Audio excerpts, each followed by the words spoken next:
Hi, and it's great to see you here. I'm Hoàng Anh, back with more help for your next IELTS exam. In today's video, we'll unlock the advanced level when answering Part 3 speaking questions about technologies. Are you ready? Let's do this.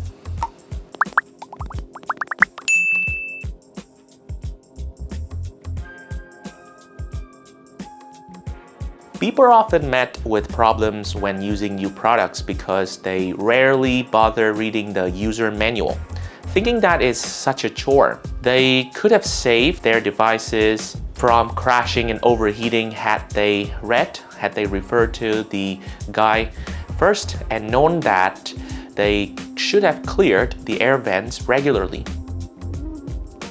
To aid learning activities, people make use of study apps on digital devices. The software incorporates not only visual aids but also audio, bringing the concepts of focus to life to be more memorable.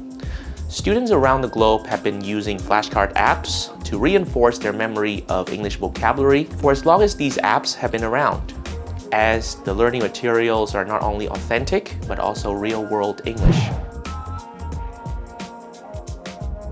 Yes, I think people's screen time these days is much too high because it far exceeds the levels recommended by scientists.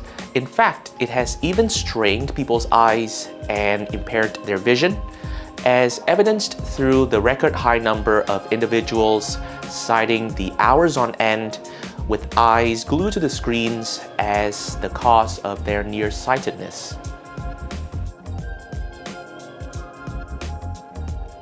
No, I don't think it's a good idea for parents to impose a limit on children's mobile phone time, because imposing has never been an effective educational method. Children whose parents dictate how long they have with their mobile phones are often defiant, either explicitly like talking back or implicitly like being secretive about using the device.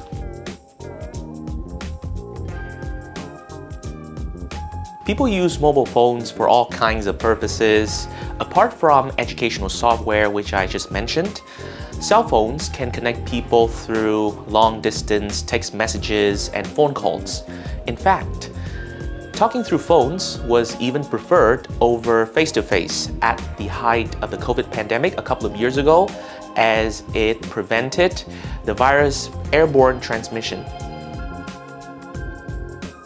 I think they need help from both families and society to break their addiction.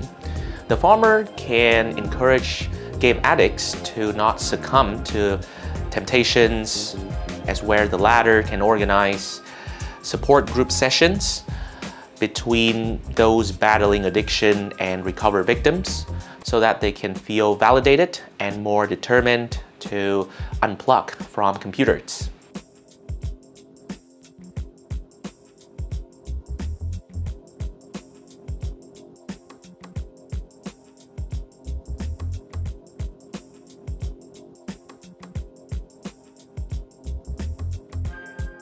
And that's all from me for today, everyone. I hope you found the content valuable to your study.